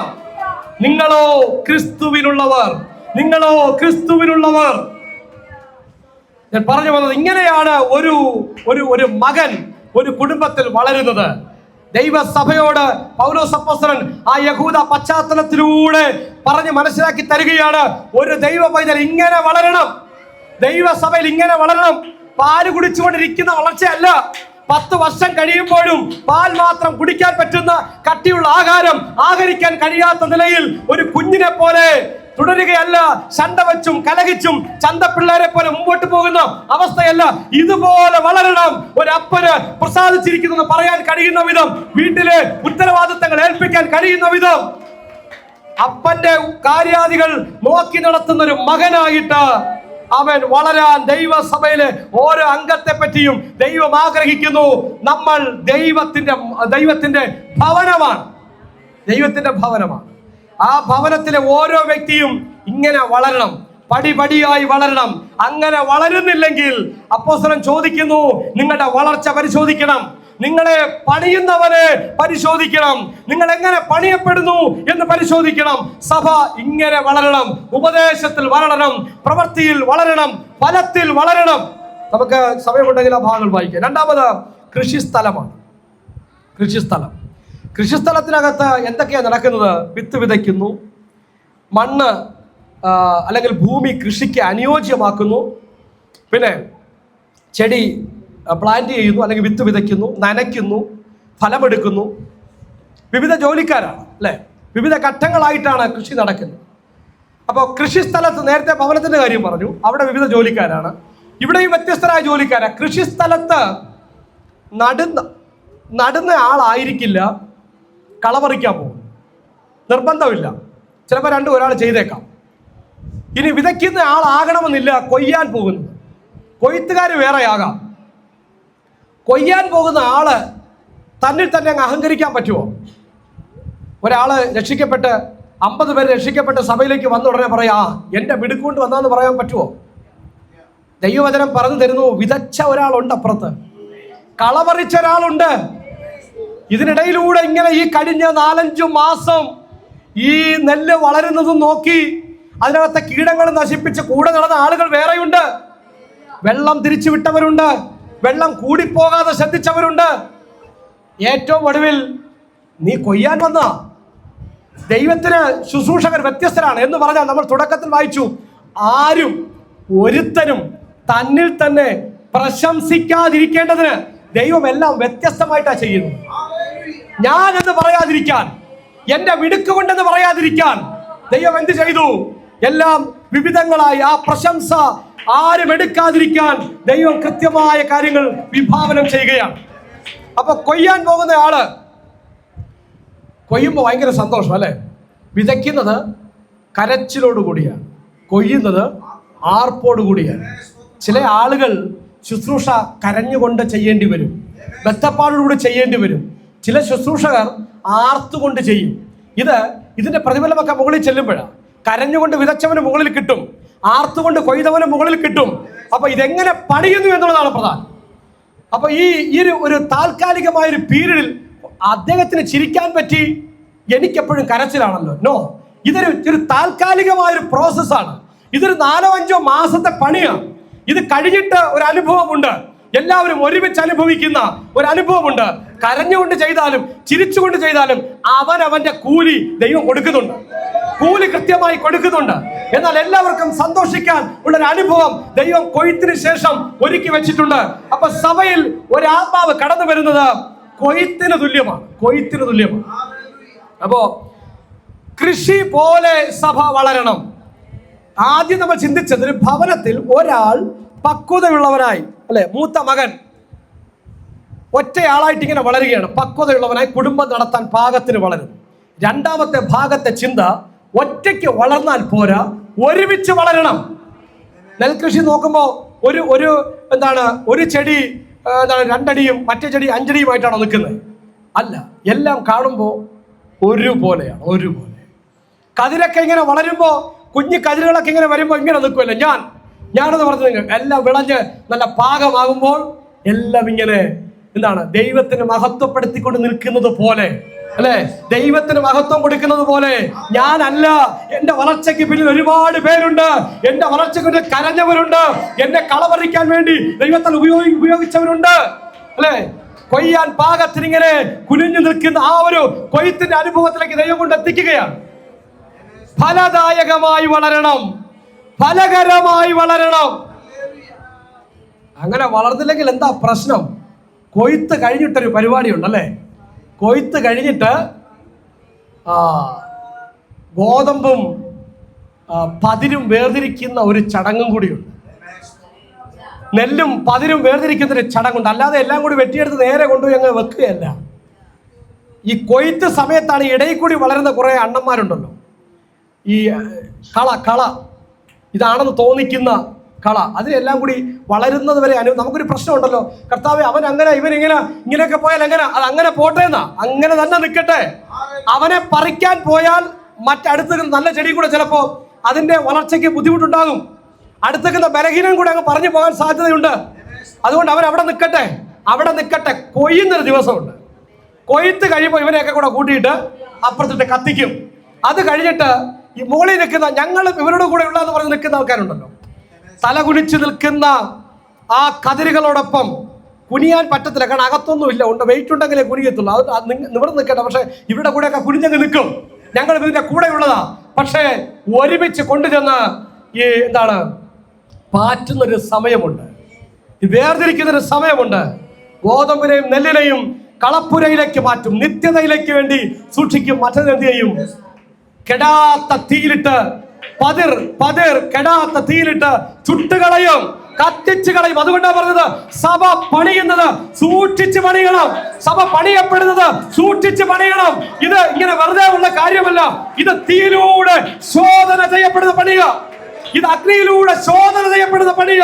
സൂക്ഷിച്ച് പണിതില്ലെങ്കിൽ കത്തിച്ച് കളയും. അവൻ ദഹിപ്പിക്കുന്ന അഗ്നിയല്ലോ, അവൻ ദഹിപ്പിക്കുന്ന അഗ്നിയല്ലോ. പ്രിയമുള്ളവരെ, എങ്ങനെയാ ഞാൻ എന്നെ പണിയാൻ ഏൽപ്പിച്ചു കൊടുക്കുന്നത്? ഞാൻ എങ്ങനെയാ പണിയപ്പെടുന്നത്? എന്റെ ശുശ്രൂഷകൻ എന്നെ എങ്ങനെയാ പണിയുന്നത്? ഇന്ന് ഏറ്റവും ശോചനീയ അവസ്ഥ എന്ന് പറയുന്നത് ജനറൽ കൺവെൻഷനുകളിൽ പോലും വചനം കേൾക്കാൻ പറ്റുന്നില്ല എന്നുള്ളതാണ്. വചനത്തിന്റെ മർമ്മങ്ങൾ, വചനത്തെ അതിനെ ആസ്വദിച്ച് കേൾക്കാൻ പറ്റുന്ന സന്ദർഭങ്ങൾ കൺവെൻഷനുകളിൽ പോലും ബഹളമയമായ അന്തരീക്ഷമാണ്. സഭയ്ക്ക് വളരാൻ പറ്റുന്ന സാഹചര്യം ഇന്ന് വളരെ കുറഞ്ഞുകൊണ്ടിരിക്കുന്നു. പ്രിയമുള്ളവരെ, ചിന്തിക്കണം, ഞാൻ എങ്ങനെ പണിയപ്പെടുന്നു? വിശാലമായി വളരണം. ഒറ്റയ്ക്ക് വളർന്നാൽ പോരാ, ഒരുമിച്ച് വളരണം, ഒരുപോലെ വളരണം. സഭ അവയവങ്ങളാണ്. പക്ഷാഭേദമില്ലാതെ സമഭാവനയോടുകൂടെ ഒരുമിച്ച് വളരാൻ കർത്താവ് സഭയെപ്പറ്റി ആഗ്രഹിക്കുന്നു. മൂന്നാമത് ചിന്തകൾ പറഞ്ഞ വാക്കുകൾ ഉപസംഹരിക്കാം. അടുത്തത് എന്താണ്? നിങ്ങൾ ദൈവത്തിൻ്റെ മന്ദിരം. നിങ്ങൾ കേവലം ഒരു ഭവനക്കാർ മാത്രമല്ല. ഭവനത്തിനകത്ത് നമുക്കല്പം തെറ്റ് ചെയ്യാനൊക്കെയുള്ള സ്വാതന്ത്ര്യമുണ്ട്, അല്ലേ? അങ്ങനെ ആകണം ഭവനം. ഭവനത്തിനകത്ത് കുറ്റവും കുറവുകളൊക്കെ ഉണ്ട്. പരസ്പരം ക്ഷമിച്ചും സഹിച്ചുമൊക്കെ വേണം പോകാൻ. സഭ ഭവനമാണ്. അതുകൊണ്ട് തന്നെ സഹോദരങ്ങൾ എന്ന ചിന്തയിൽ കൊച്ചു കൊച്ചു കുറ്റങ്ങളും കുറവുകളും ഒക്കെ ക്ഷമിച്ചും സഹിച്ചുമൊക്കെ പോകണം. വിട്ടുവീഴ്ച വേണം. അതില്ലെങ്കിൽ ഭവനമല്ല. കൃഷി പോലെ വളരണം, ഒരുമിച്ച് വളരണം, വിശാലമായി വളരണം. ഭവനത്തിൽ മൂത്ത മകൻ വളർന്ന് വളർന്ന് വളർന്ന് അവൻ അപ്പന്റെ സ്ഥാനത്ത് നിൽക്കുന്നത് പോലെ ഓരോരുത്തരും വളരണം. കൃഷി പോലെ ഒരുമിച്ച് വളരണം, എല്ലാവരും വളരണം. അടുത്ത ചിന്ത, നിങ്ങൾ ആലയമാണ്. 3:16 അല്ലെ? നിങ്ങൾ ദൈവത്തിന്റെ മന്ദിരമെന്നും ദൈവത്തിന്റെ ആത്മാവ് നിങ്ങൾ വസിക്കുന്നു എന്നും നിങ്ങൾ അറിയുന്നില്ലയോ? 6-ാം അധ്യായം 19-ാമത്തെ വാക്യം, നിങ്ങൾ പരിശുദ്ധാത്മാവിന്റെ മന്ദിരമാകുന്നു എന്നും നിങ്ങളെ വിലയ്ക്ക് വാങ്ങി ഇരിക്കയാൽ നിങ്ങൾ താന്താങ്ങൾക്കുള്ളവരല്ല എന്നും അറിയുന്നില്ലയോ? നിങ്ങൾ താന്താങ്ങൾക്കുള്ളവരല്ല എന്നും അറിയുന്നില്ലയോ? ഇപ്പൊ നമ്മൾ ആരാ? ഇപ്പോ നമ്മൾക്കുള്ളവരല്ല എന്ന വെളിപ്പാടിലേക്ക് ദൈവം നമ്മെ നയിക്കുന്നത്. രക്ഷിക്കപ്പെട്ട ഒരു ദൈവ പൈതൽ അവൻ അവന്റേതല്ല, അവൻ ദൈവത്തിൻ്റെതാ. ദൈവത്തിൻ്റെ എന്ന് പറഞ്ഞാൽ എന്താണ്? ദൈവത്തിന്റെ ആലയമായിട്ട് ദൈവം നമ്മെ വിലയ്ക്ക് വാങ്ങി. അതൊരു പ്രിവിലേജാണ്, അതൊരു പദവിയാണ്. പഴയ നിയമത്തിലെ ഭക്തൻ എന്താ പറഞ്ഞത്? എനിക്ക് ദൈവത്തിന്റെ ആലയത്തിൽ വാതിൽ കാവൽക്കാരനായി നിൽക്കണം, കുന്തവും പിടിച്ച് പുറത്ത് നിൽക്കണം, എനിക്കത് ഭയങ്കര സന്തോഷമാണ്. വേറൊരാൾ പറഞ്ഞു, എനിക്ക് അതിനകത്ത് ചെന്ന് അങ്ങ് ആയുസ് മൊത്തം അവിടെ ചെലവഴിക്കുന്ന എനിക്ക് ആഗ്രഹം. ഒരു കാര്യമേ ആഗ്രഹമുള്ളൂ. പഴയ നിയമ ഭക്തൻ ദൈവാലയത്തിനകത്ത് വസിക്കാൻ ആഗ്രഹിച്ചപ്പോൾ ദൈവം പുതിയ നിയമസഭയെ തൻ്റെ ആലയമാക്കി താൻ നമ്മുടെ ഉള്ളിൽ വസിക്കാൻ ആഗ്രഹിക്കുന്നു. ആ വെളിപ്പാടിന്റെ മാറ്റം കണ്ടോ പ്രിയമുള്ളവരെ? അവിടെ ഭക്തൻ 4 ചുവരുകൾക്കുള്ളിൽ അവിടെ ആ ആലയത്തിൽ ചെന്ന് പാർക്കാൻ ആഗ്രഹിച്ചപ്പോൾ പുതിയ നിയമ ഭക്തന്മാരുടെ ഉള്ളിൽ അവരെ തന്റെ ആലയങ്ങളാക്കി മാറ്റി ദൈവം ഇങ്ങോട്ട് ഇറങ്ങി വരികയാണ് നമ്മിൽ വസിക്കാൻ. എന്നിട്ടൊരു വെളിപ്പാടും കൂടെ തന്നു. ദൈവം മനുഷ്യനിർമ്മിതമായി സൃഷ്ടിക്കപ്പെട്ടിരിക്കുന്ന ക്ഷേത്രങ്ങളിൽ വാസം ചെയ്യുന്നില്ല. അപ്പൊ ദൈവം വസിക്കുന്നത് കെട്ടിടത്തിനകത്തല്ല, നമ്മിൽ ഓരോരുത്തരിലുമാണ്. നമ്മൾ ഓരോരുത്തരും ദൈവത്തിന്റെ ആലയമാണ്. ആലയത്തിന്റെ മനോഹാരിത എങ്ങനെയായിരുന്നു? മഹാപുരോഹിതൻ എങ്ങനെ അവിടേക്ക് കയറി ചെന്നത് നമ്മൾ ചിന്തിച്ചിട്ടുണ്ടല്ലേ? മരണഭീതിയോടുകൂടിയ ദൈവത്തിന്റെ സാന്നിധ്യത്തെ ഒരു മഹാപുരോഹിതൻ പോലും അപ്രോച്ച് ചെയ്തത്. അങ്ങനെയാണെങ്കിൽ നമ്മൾ ഓർക്കണം, എന്നെ ദൈവം തന്റെ ആലയമാക്കി മാറ്റിയിരിക്കുകയാണ്.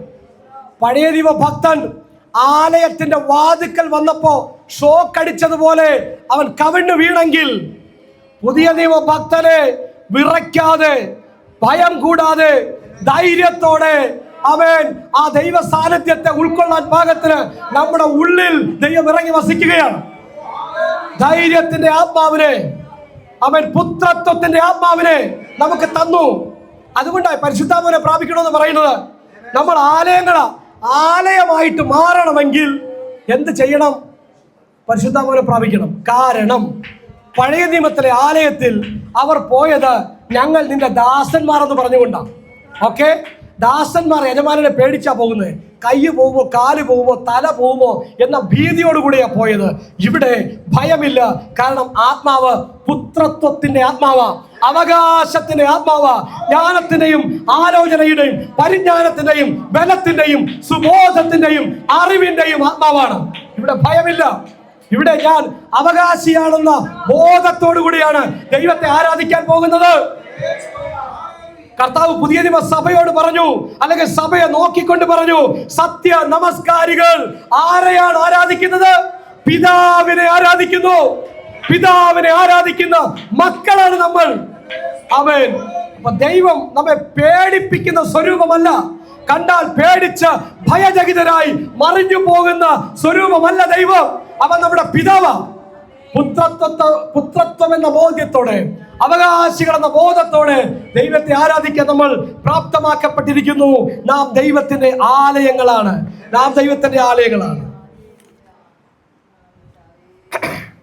ഇനി ഇതിനകത്ത് പ്രധാനപ്പെട്ട ചിന്തകളുണ്ട്. ഇനി നമുക്ക് വെള്ളിയാഴ്ച ബാക്കി ഭാഗങ്ങൾ ചിന്തിക്കാം. ആമേൻ. സ്വർണവും വെള്ളിയും വിലയേറിയ കല്ലും കൊണ്ടുള്ള പണി നിലനിൽക്കും. അത് മനോഹരമാണ്, അത് മൂല്യമുള്ളതാണ്, അത് കിട്ടുവാൻ പ്രയാസമുള്ളതാണ്. സഭ എങ്ങനെ പണിയണം? സഭ പണിയേണ്ടത് നിലനിൽക്കുന്ന പണിയാകണം. കാരണം ഇത് ദൈവത്തിന്റെ ഭവനമാണ്, ഇത് ദൈവത്തിന്റെ കൃഷിയാണ്, ഇത് ദൈവത്തിന്റെ ആലയമാണ്. അതുകൊണ്ട് നിലനിൽക്കുന്ന പണിയാകണം, തീയിൽ കത്തിപ്പോകരുത്. 2, ഇത് മനോഹരമാകണം. സ്വർണം പോലെ, തങ്കം പോലെ, വെള്ളി പോലെ, വിലയേറിയ കല്ല് പോലെ പ്രകാശിക്കുന്ന മനോഹരമായ പണിയാകണം. 3, മൂല്യമുള്ളതാകണം, വിലയുള്ളതാകണം. ഈ ദൈവത്തിന്റെ സഭ വിലയുള്ളതാകണം. മരിക്കാൻ പോലും ത്രാണിയുള്ളവരായി, മരണത്തെ പോലും ഭയക്കാത്തവരായി, നിലപാടുള്ളവരായി, ചലിപ്പിക്കാൻ പറ്റാത്തവരായി ദൈവ സഭ പണിയപ്പെടണം. ഒരുത്തന്റെ മുൻപിലും അവൻ ദൈവ വചനം പിടിച്ചിരിക്കുന്നവൻ കുലുങ്ങിപ്പോകരുത്. ഞാനിടയ്ക്കൊക്കെ പറയാറുണ്ട്, ഒരു ദൈവ ഭക്തനെ വിധിക്കാൻ ഈ ലോകത്ത് ആരെയും അവൻ അനുവദിക്കരുത്. പീലാത്തോസിന് മുമ്പിൽ യേശു നിൽക്കുന്ന ഒരു രംഗത്തെ പറ്റി ഒരു വേദപണ്ഡിതൻ പറയുന്നൊരു ഭാഗമുണ്ട്. പീലാത്തോസ് യേശുവിനെ അല്ല, യേശു പീലാത്തോസിനെ വിധിക്കുകയായിരുന്നു. പീലാത്തോസ് പറഞ്ഞു, ഞാൻ വിചാരിച്ച നിന്റെ തല പോകുന്ന നിനക്കറിയാമോ? യേശു പറഞ്ഞു, മുകളിൽ നിന്ന് അധികാരം കിട്ടിയിട്ടല്ലാതെ നിനക്ക് എന്റെ മേൽ ഒരു ചുക്കം ചെയ്യാൻ പറ്റുന്നില്ല എന്ന് പറയുന്ന ക്രിസ്തുവിന്റെ ആറ്റിറ്റ്യൂഡാ. ശുശ്രൂഷകന്മാർ ഒരുപക്ഷെ ഇതുപോലെ പ്രലോഭനം അനുഭവിക്കും. സത്യത്തിന് വേണ്ടി നിലകൊണ്ടാൽ, നിലപാടിന് വേണ്ടി നിലകൊണ്ടാൽ ചിലപ്പോ വലിയ പ്രശ്നങ്ങൾ ഉണ്ടാകും. നമ്മളോ ക്രിസ്തുവിനുള്ളവർ, അവന്റെ നിലപാടുള്ളവരാ. ആർക്കും വിധിക്കാൻ നിന്നുകൊടുക്കരുത്. നമ്മൾ ക്രിസ്തുവിനുള്ളവരാണ്. മൂല്യമുള്ളവരാകണം. നമ്മുടെ നേരെ ഒരു വിധി പറയാൻ ഒരാൾക്കും അനുവദിക്കാൻ കഴിയാത്ത വിധമുള്ള മൂല്യം നമുക്കുണ്ടാകണം. അടുത്തത് കിട്ടുവാൻ പ്രയാസമുള്ളതാണ്. ഫറവോൻ യോസഫിനെ പറ്റി പറഞ്ഞത്, ദൈവാത്മാവുള്ള ഈ മനുഷ്യനെ പോലെ ഒരുത്തനെ കണ്ടു കിട്ടുമോ? അങ്ങനെ പറയണം, നമ്മെ പറ്റി അങ്ങനെ പറയണം അല്ലെ? ദൈവദാസന്മാർക്കിടയിൽ ഇങ്ങനെ ഒരാളെ കണ്ടു കിട്ടുമോ? ദൈവ മക്കൾക്കിടയിൽ ഇങ്ങനെ ഒരാളെ കണ്ടു കിട്ടുമോ? യുവാക്കൾക്കിടയിൽ ഇങ്ങനെ ഒരാളെ കണ്ടു കിട്ടുമോ? സമൂഹം നമ്മെ നോക്കി സാക്ഷ്യം പറയണം. ഒരച്ഛൻ പെന്തക്കോസ്തിലെ ചില ചെറുപ്പക്കാരെ പറ്റി സാക്ഷ്യം പറഞ്ഞത് നിങ്ങൾ കേട്ടിട്ടുണ്ടാകും. തിരുവല്ല ആലൂക്കാസിന്റെ മുൻപിൽ നട്ടുച്ച സമയത്ത് ക്രിസ്തുവിന്റെ സാക്ഷികളായി അവർ സുവിശേഷം പറഞ്ഞുകൊണ്ട് നിൽക്കുമ്പോൾ അവരിങ്ങനെ കാർഡുകളൊക്കെ പിടിച്ചിങ്ങനെ നിൽക്കുക. സുവിശേഷം എഴുതിയ കാർഡുകൾ പിടിച്ച് നിൽക്കുമ്പോൾ ആ അച്ഛൻ തൻ്റെ പള്ളിയിൽ പറയുക, പെന്തക്കോസ്തുകാരല്ലാതെ അത് പെന്തക്കോസ്തുകാരായ യുവജനങ്ങളാണ്, ചെറുപ്പക്കാരാ, അല്ലാതെ വേറൊരു സഭയിലുള്ളവരാ ചെയ്യത്തില്ല. കണ്ടോ ഈ നിലയിൽ മൂല്യമുള്ളവരായി ദൈവത്തിന് കൊള്ളാകുന്നവരായി, ദൈവത്തിന് ചൂണ്ടിക്കാണിക്കാൻ കൊള്ളാകുന്നവരായി, ദൈവം ഇവരുടെ ദൈവം എന്ന് വിളിക്കപ്പെടാൻ ലജ്ജിക്കുന്നില്ല. ദൈവത്തിന് ചൂണ്ടിക്കാണിക്കാൻ കൊള്ളാകുന്ന വ്യക്തിത്വങ്ങളായി വളരണം. നമ്മുടെ തലങ്ങളിൽ വണക്കാം. ഒരു ദിവസം ദൈവസ്ഥലം എഴുതിയെടുക്കാം. എല്ലാവർക്കും ദൈവസ്ഥലം എഴുതിയെടുക്കാം. Hallelujah, hallelujah. കർത്താവേ, ഞങ്ങൾ അവിടുത്തെ സഭയാണ്. ഞങ്ങളെ അവിടെ വിളിച്ചു, വേർതിരിച്ചു. ഞങ്ങൾ അങ്ങയുടെ രക്തത്തിന്റെ വിലയാണ്. കർത്താവേ, ഒരു ശക്തിക്കും ഞങ്ങളെ പ്രലോഭനത്തിൽ കീഴ്പ്പെടുത്താൻ കഴിയാത്ത വിധം ഞങ്ങളെ പണിയുവാൻ ഞങ്ങളെ ശക്തരാക്കണമേ. ഞങ്ങളെ പണിയുന്നവരെ കർത്താവേ അവിടുന്ന് ശ്രദ്ധിക്കണമേ. ഞങ്ങളേതു വിധം പണിയപ്പെടുന്നു എന്ന് വിലയിരുത്തുവാൻ ബെറോവയിലെ വിശ്വാസികളെ പോലെ ഞങ്ങളെ ശക്തരാക്കണമേ. ഞങ്ങളെ വീഴിക്കാൻ, ഞങ്ങളെ ചതിക്കാൻ, ഞങ്ങളെ വഞ്ചിക്കാൻ ഒരു ശക്തിയായി അവിടുന്ന് അനുവദിക്കരുത്. ഞങ്ങൾ അവിടുത്തെ പണിയാ, ഞങ്ങൾ അവിടുത്തെ ഭവനമാണ്, ഞങ്ങൾ അവിടുത്തെ കൃഷിയാണ്, ഞങ്ങൾ അവിടുത്തെ ആലയങ്ങളാണ്. ഹല്ലേലൂയ. ഞങ്ങൾ ക്രിസ്തുവിനുള്ളവരാണ്. അവൻ സമർപ്പിച്ചു കൊടുക്കാൻ ക്രിസ്തുവിന് വേണ്ടി പണിയപ്പെടുന്നവരാണ്. അവൻ ഒരുമിച്ച് ദൈവകരങ്ങളിലേക്ക് നമ്മെ സമർപ്പിച്ചു കൊടുക്കുക. ഹല്ലേലൂയ. നിങ്ങളോ ക്രിസ്തുവിനുള്ളവർ. നിങ്ങൾ ദൈവത്തിന്റെ മന്ദിരമെന്നും ദൈവത്തിന്റെ ആത്മാവ് നിങ്ങളിൽ വസിക്കുന്നു എന്നും അറിയുന്നില്ലയോ? ഹല്ലേലൂയ. കാഹള ശബ്ദങ്ങൾ കേട്ടിടാൻ നേരമായി കഷ്ടങ്ങളേറ്റയൻ പ്രിയരെ